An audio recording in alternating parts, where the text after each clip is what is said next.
असा विचार करा की महाराष्ट्रासारखं देशातील सर्वाधिक प्रगत आणि औद्योगिकदृष्ट्या संपन्न असलेलं राज्य आहे. गगनचुंबी इमारती, हजारो किलोमीटरचे रस्ते. हो, आणि प्रचंड मोठे पोलाद कारखाने, सिमेंटचे उद्योग सुद्धा. अगदी बरोबर. पण हे सगळं ज्या पायावर उभं आहे ना, ती राज्याची संपूर्ण खनिज संपत्ती राज्याच्या एकूण क्षेत्रफळापैकी केवळ 12.33% एवढ्याच जमिनीवर अवलंबून आहे. आणि उर्वरित तब्बल 87% भाग हा भूगर्भीय दृष्ट्या एक पूर्णपणे कोरी पाटी आहे. हे खरंच थक्क करणार आहे. आपण नेहमी राज्याच्या विकासाबद्दल आणि अर्थव्यवस्थेबद्दल बोलतो, पण त्या अर्थव्यवस्थेचा खरा कच्चा माल इतक्या एकांगी पद्धतीने विभागला गेलाय हे सहसा आपल्या लक्षात येत नाही. नक्कीच. याला आपण एका प्रकारची भूगर्भीय लॉटरी म्हणू शकतो. निसर्गाने ही संपत्ती वाटताना कोणताही समतोल राखलेला नाहीये. आणि म्हणूनच आजच्या या सखोल चर्चेत आपण याच भूगर्भीय लॉटरीमागचं रहस्य उलगडणार आहोत. आज आपण ज्या माहितीच्या स्रोतांचा अभ्यास करत आहोत त्यातून एक अत्यंत गूढ चित्र समोर येत आहे. हो, कारण आजचं आपलं मुख्य उद्दिष्ट हे समजून घेणं आहे की ही खनिजे राज्यात नेमकी कशी विभागली गेली आहेत आणि त्याहूनही महत्त्वाचं म्हणजे ती तिथेच का आहेत. एक्झॅक्टली. चला तर मग हे सविस्तर समजून घेऊया. आपण केवळ जिल्ह्यांची नावे पाठ करणार नाही आहोत, तर यामागचं भौगोलिक कारण समजून घेणार आहोत. हो, ते जास्त रंजक आहे. तर खनिजे कुठे आहेत हे शोधण्याआधी ती राज्याच्या उर्वरित 87% भागात का नाहीत इथून सुरुवात करूया. म्हणजे असं का? हाच खरा कळीचा मुद्दा आहे. एखादी गोष्ट कुठे आहे हे समजण्यापेक्षा ती इतरत्र का नाही यात जास्त विज्ञान दडलेलं असतं. जेव्हा आपण महाराष्ट्राच्या भूगोलाचा विचार करतो तेव्हा आपल्याला दख्खनचे पठार किंवा डेक्कन ट्रॅप्स हा शब्द ऐकायला मिळतो. राज्याचा जवळपास 81 ते 87% भाग हा बेसॉल्ट नावाच्या अग्निजन्य खडकाने व्यापलेला आहे. अच्छा, बेसॉल्ट खडक. हो, आणि या बेसॉल्ट खडकाचं सर्वात मोठं वैशिष्ट्य म्हणजे यात सहसा कोणतीही खनिज संपत्ती आढळत नाही. म्हणजे हा जो 87% बेसॉल्ट खडक आहे तो एक प्रकारची जाड भूगर्भीय चादर आहे का, जिने या सगळ्या खनिजांना लपवून ठेवलंय? अगदी तसंच. आणि ती जाड भूगर्भीय चादर कशी तयार झाली हे समजून घेणं अधिक रंजक आहे. आजपासून सुमारे 6.5 कोटी वर्षांपूर्वी. बापरे, 6.5 कोटी? हो, तेव्हा या भूभागावर जमिनीला प्रचंड मोठ्या भेगा पडल्या. ह्या भेगांमधून शिलारस किंवा लावारस अत्यंत संथपणे पण प्रचंड प्रमाणात बाहेर पडू लागला. म्हणजे ज्वालामुखीचा स्फोट झाला तसं का? नाही, हे ज्वालामुखीचे उद्रेक असे नव्हते की एका पर्वतातून स्फोट झाला, तर हजारो किलोमीटर लांबीच्या भेगांमधनं लावारस बाहेर येत राहिला. याला फिशर इरप्शन म्हणतात. अच्छा, म्हणजे जमिनीला तडे जाऊन त्यातून लावा बाहेर येत राहिला. हो, आणि लाखो वर्ष ही प्रक्रिया सुरू होती. हा लाव्हारस थंड होऊन जो अत्यंत कठीण काळा खडक तयार झाला तोच आपला बेसॉल्ट खडक. म्हणजे या लाव्हारसाने आधीपासून अस्तित्वात असलेल्या कदाचित खनिज संपन्न असलेल्या जमिनीला पूर्णपणे गाडून टाकलं. अगदी बरोबर. या प्रक्रियेत लाव्हारसाचे एकावर एक असे हजारो फुटांचे थल साचले. हा खडक इतका घट्ट बनला की त्यात खनिजे तयार होण्यासाठी जी सच्छिद्रता लागते ती उरलीच नाही. म्हणजे जागाच उरली नाही. हो, त्यामुळेच खनिजे फक्त अशाच ठिकाणी उरली जिथे या बेसॉल्टच्या लावारसाचा प्रवाह पोचू शकला नाही किंवा जिथे तो थांबला. म्हणूनच राज्याचा खनिज क्षेत्राचा आकडा फक्त 12.33% येऊन थांबतो. क्या बात है. म्हणजे आज आपण जो काळा पाषाण पाहतो तो खरं तर 6.5 कोटी वर्षांपूर्वीचा गोठलेला लावारस आहे. हो, ज्याने राज्याचा औद्योगिक खजिना स्वतःखाली गाडून टाकलाय. मग आता प्रश्न असा पडतो की जर राज्याच्या मध्यभागात हा बेसॉल्टचा इतका मोठा अडथळा आहे तर मग ही उरलेली 12% खनिज संपत्ती नेमकी दडली आहे तरी कुठे? याचं उत्तर आपल्याला राज्याच्या नकाशाच्या अगदी टोकांवर मिळतं. खनिजे प्रामुख्याने 2 क्षेत्रांत केंद्रित झाली आहेत. कोणती 2 क्षेत्रे? एक म्हणजे राज्याची अगदी पूर्व दिशा, ज्याला आपण पूर्व विदर्भ म्हणतो. यात प्रामुख्याने चंद्रपूर, गडचिरोली, भंडारा, गोंदिया, नागपूर आणि यवतमाळ हे जिल्हे येतात. हा झाला पहिला पट्टा. आणि दुसरं क्षेत्र म्हणजे राज्याची दक्षिण दिशा आणि किनारपट्टी, म्हणजेच दक्षिण महाराष्ट्र व कोकण. यात सिंधुदुर्ग, रत्नागिरी, रायगड, ठाणे आणि कोल्हापूर येतात. अच्छा. प्रशासकीय विभागानुसार पाहिलं तर एकट्या नागपूर विभागात सर्वाधिक 60% खनिज संपत्ती आहे आणि त्याखालोखाल कोकणात 20% आहे. थांब.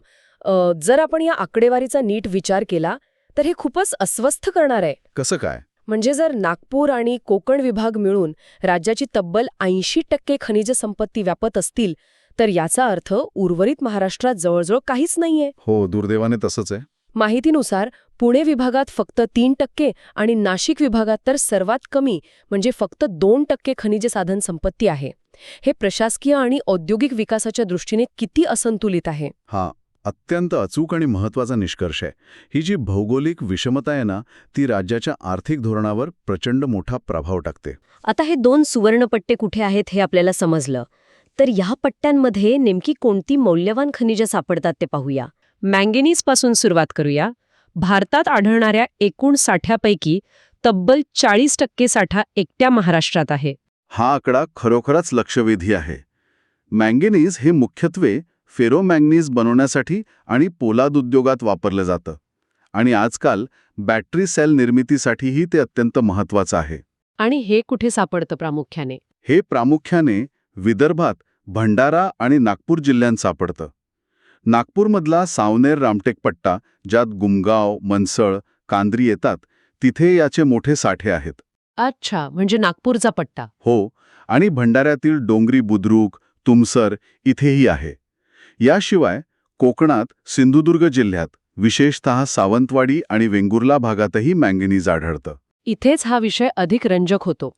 विचार करा, आपल्याकडे फक्त 12% जमीन खनिजांसाठी उपलब्ध आहे, पण तरीही आपण संपूर्ण भारताचे 40% मँगनीज पुरवतो. हो, ही खनिजांची घनता अफाट आहे. यानंतर दुसऱ्या क्रमांकावर येतं लोह खनिज, म्हणजे आयर्न ओर. देशातील लोह खनिजाच्या एकूण साठ्यापैकी 20% साठा महाराष्ट्रात आहे. आणि विशेष म्हणजे आपल्याकडे आढळणारं लोहखनिज हे अतिशय उच्च दर्जाचं आहे. त्यात हेमेटाईट आणि मॅग्नेटाईट या 2 उत्कृष्ट प्रकारच्या खनिजांचा समावेश होतो. हेमेटाईटमध्ये लोहाचं प्रमाण जास्त असतं ना? हो, त्यामुळे ते जागतिक दर्जाच्या पोलाद उद्योगांसाठी खूप मौल्यवान मानलं जातं. हे लोहखनिज प्रामुख्याने पूर्व विदर्भात, गडचिरोली, चंद्रपूर आणि गोंदिया जिल्ह्यात आढळतं. गडचिरोली जिल्ह्यातील एटापल्ली तालुक्यातील सुरजागड परिसर हा राज्यातील सर्वात मोठा लोहखनिज साठा म्हणून ओळखला जातो. मला इथे एक गोष्ट समजून घ्यायची आहे. मगाशी आपण बेसॉल्ट खडकाबद्दल बोललो, जो ज्वालामुखीमुळे तयार झाला. हो, पण हे लोह खनिज गडचिरोलीसारख्या भागातच का सापडतं? मला असं वाटतंय की हे ज्वालामुखीच्या उद्रेकाच्या खूप आधीपासून तिथे असावं आणि तो लावारस तिथे पोचला नसावा. तुमचं तर्कशास्त्र अतिशय अचूक आहे. यातली सर्वात रंजक गोष्ट म्हणजे लोह खनिजाची निर्मिती ही ज्वालामुखीच्या 6.5 कोटी वर्षांच्या इतिहासापेक्षाही खूप जुनी आहे. खरंच? किती जुनी? हे साठे अब्जावधी वर्षांपूर्वी तयार झाले आहेत, ज्याला भूगर्भशास्त्रात बँडेड आयर्न फॉर्मेशन्स म्हणतात. जेव्हा पृथ्वीच्या वातावरणात ऑक्सिजनची निर्मिती होत होती, बापरे, म्हणजे अगदीच सुरुवातीचा काळ. हो, तेव्हा समुद्राच्या पाण्यातील विरघळलेल्या लोहाचा ऑक्सिजनशी संयोग होऊन हे लोह खनिज समुद्राच्या तळाशी साचत गेलं. म्हणजे गडचिरोलीचा भाग हा समुद्राखाली होता. हो, आणि तो भाग अत्यंत प्राचीन खडकांचा बनलेला आहे, ज्याला बेसॉल्टचा लावारस झाकू शकला नाही. म्हणूनच हे अब्जावधी वर्षांचे खजिने आज तिथे उपलब्ध आहेत. हे खरोखरच अद्भुत आहे. आपण अक्षरशः अब्जावधी वर्षांपूर्वीचा इतिहास खोदतोय. हो ना. याशिवाय कोकणात सिंधुदुर्ग आणि कोल्हापूर जिल्ह्यातही जांबा खडकात लोह खनिज सापडतं. आता हा जो जांबा खडक शब्द आला आहे, तो मला आपल्या तिसऱ्या महत्वाच्या खनिजाकडे घेऊन जातो, बॉक्साईट. अगदी बरोबर. भारतातील जवळजवळ 21% बॉक्साईटचं उत्पादन एकट्या महाराष्ट्रात होतं. आणि या खनिजाचा सुमारे 80% उपयोग हा ॲल्युमिनियम निर्मितीसाठी केला जातो. हो, ॲल्युमिनियम वजनाने हलकं असल्यामुळे विमान बांधणीपासून ते घरगुती भांड्यांपर्यंत सर्वत्र वापरलं जातं. पण जेव्हा आपण आकडेवारी पाहतो तेव्हा लक्षात येतं की हे बॉक्साईट फक्त विशिष्ट जिल्ह्यांमध्येच सापडतं. हे खनिज भरपूर पाऊस असणाऱ्या जांभा खडकाच्या प्रदेशात म्हणजे प्रामुख्याने कोल्हापूर, रत्नागिरी, रायगड, सिंधुदुर्ग आणि सातारा जिल्ह्यांच्या काही भागांत आढळतं.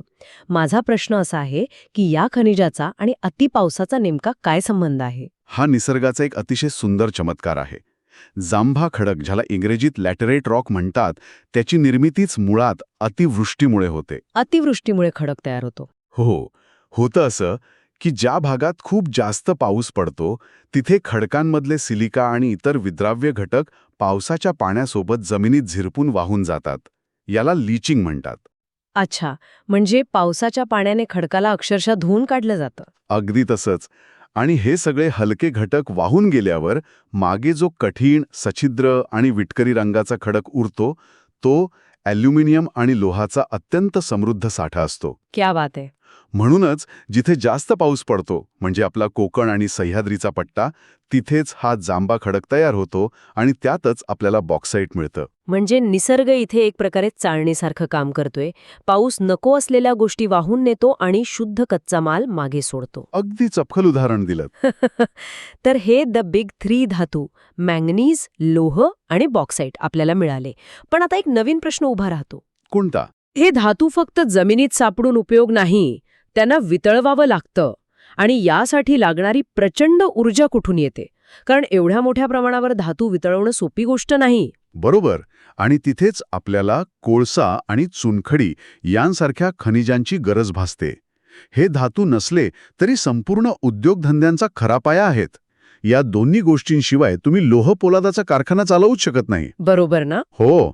दगडी कोळशाचा विचार केला तर भारताच्या एकूण साठ्यापैकी सुमारे 4% साठा महाराष्ट्रात आहे. आणि हा साठा प्रामुख्याने पूर्व विदर्भातील चंद्रपूर, नागपूर, यवतमाळ आणि वर्धा जिल्ह्यांमध्ये आहे. त्यात चंद्रपूरमधलं बल्लारपूर खूप प्रसिद्ध आहे ना? हो, तिथे कोळशाचे सर्वात मोठे साठे आहेत. आता हा कोळसा तिथेच का आहे यामागचे विज्ञानही खूप रंजक आहे. मला वाटतं याचाही संबंध प्राचीन इतिहासाशीच असावा. नक्कीच. साधारण 30 कोटी वर्षांपूर्वी. बापरे, 30 कोटी वर्षे? हो, ज्याला आपण गोंडवाना कालखंड म्हणतो, तेव्हा विदर्भाच्या या भागात अत्यंत घनदाट जंगले आणि दलदलीचे प्रदेश होते. काळाच्या ओघात भूगर्भीय हालचालींमुळे ही जंगलं जमिनीखाली गाडली गेली. लाखो वर्ष या लाकडांवर जमिनीचा प्रचंड दाब पडला. या दाबातूनच त्या प्राचीन जंगलांचं रूपांतर आजच्या कोळशात झालं आहे. म्हणजेच आज आपण ज्या विजेवर आपले कारखाने चालवतोय ती ऊर्जा खरं तर 30 कोटी वर्षांपूर्वीच्या झाडांनी साठवलेला सूर्यप्रकाशच आहे. अगदी बरोबर. आणि आता चुनखडीबद्दल बोलायचं तर देशाच्या एकूण चुनखडी साठ्यापैकी 9% साठा आपल्याकडे आहे. चुनखडीचा उपयोग सिमेंट निर्मितीसाठी होतो ना? हो, आणि लोहपोलाद उद्योगात अशुद्धी वेगळी करण्यासाठीही होतो. आणि गंमत बघा, याचे सर्वाधिक साठे यवतमाळ आणि चंद्रपूर जिल्ह्यातच आहेत. अच्छा, म्हणजे सगळं एकाच ठिकाणी? हो. जर आपण या सगळ्याला मोठ्या चित्राशी जोडले तर निसर्गाची मांडणी किती अचूक आहे हे लक्षात येईल. लोह खनिज चंद्रपूर आणि गडचिरोलीत आहे. ते वितळवण्यासाठी लागणारा कोळसाही तिथेच आहे. आणि चुनखडी सुद्धा यवतमाळ आणि चंद्रपूरमध्येच आहे. हो, हे सगळे कच्चे माल वजनाने खूप जड असतात. त्यांची हजारो किलोमीटर वाहतूक करणे परवडणारे नसते. थोडक्यात सांगायचं तर जिथे कच्चा माल आहे तिथेच कारखाने उभारणे भाग असते. अगदी बरोबर. चंद्रपूर आणि यवतमाळमध्ये कोळसा आणि चुनखडी एकाच ठिकाणी असल्याने तिथे सिमेंट आणि पोलाद उद्योगांची साखळी कशी नैसर्गिकरित्या तयार होते हे यातून स्पष्ट दिसतं. या मुख्य खनिजांव्यतिरिक्त माहितीच्या स्रोतांमध्ये आणखी काही स्पेशलाइज्ड खनिजांचा उल्लेख आहे जे मसाल्यांसारखे काम करतात. हो, जसं की क्रोमाइट. बरोबर, ज्याचा देशातील एकूण साठ्यापैकी 10% साठा महाराष्ट्रात आहे आणि तो प्रामुख्याने सिंधुदुर्ग आणि भंडारा येथे आढळतो. हां. आणि लोहपोलाद निर्मितीत वापरला जाणारा डोलोमाइट 1% आहे, जो यवतमाळ आणि चंद्रपूरमध्ये आहे. याशिवाय कायनाईट आणि सिलेमनाईट हे भंडारा आणि गोंदिया जिल्ह्यात आढळतात. हो, ही खनिजे अतिउच्च तापमान सहन करू शकणाऱ्या उष्णतारोधक विटा बनवण्यासाठी वापरली जातात. आणि काच निर्मितीसाठी लागणारी सिलिका वाळू सिंधुदुर्ग आणि रत्नागिरी जिल्ह्यात आढळते. ही खनिजे प्रमाणात कमी असली तरी त्यांचं महत्त्व कमी होत नाही. उदाहरणार्थ, पोलाद वितळवण्यासाठी ज्या मोठ्या भट्ट्या लागतात त्या भट्ट्यांच्या आतून लावण्यासाठी उष्णतारोधक विटांची नितांत गरज असते, जे कायनाईटशिवाय शक्य नाही. अगदी बरोबर. या छोट्या खनिजांमुळे राज्याच्या औद्योगिक वैविध्यतेला मोठा हातभार लागतो. तर या संपूर्ण सखोल चर्चेचा गोषवारा काय निघतो? आपण जे काही पाहिलं त्यावरून हे अगदी लख्खपणे समोर येतं की महाराष्ट्राच्या पूर्व भागात, विशेषतः चंद्रपूर जिल्ह्यात सर्वाधिक खनिज संपत्ती केंद्रित झालेली आहे. हो, पूर्व विदर्भ आणि कोकणचा पट्टा हा खनिजांच्या बाबतीत राज्याचा खरा आर्थिक कणा आहे. नक्कीच. टक्केवारी आणि जिल्ह्यांच्या जोड्या लक्षात ठेवण्यासोबतच हे लोह खनिज अब्जावधी वर्षांपूर्वी कसं तयार झालं, कोळसा कसा बनला, हे भूगर्भीय कारण समजून घेणंही तितकंच महत्त्वाचं आहे. नक्कीच. आजच्या या चर्चेतून आपण आकडेवारीच्या पलीकडे जाऊन एक अत्यंत महत्त्वाचा दृष्टिकोन मिळवला आहे. आजच्या या चर्चेनंतर हे जाणवतंय की खनिज संपत्तीची ही आकडेवारी म्हणजे केवळ नकाशावरच्या रंगांच्या छटा नाहीयेत, तर ती एक गुंतागुंतीची नाडी आहे जी राज्याचं भविष्य ठरवतीये. या निसर्गाच्या लॉटरीचा आपण कसा वापर करतो हे पाहणं औत्सुक्याचं ठरणार आहे. हाच विचार करत आपण आजची ही सखोल चर्चा इथेच थांबूया.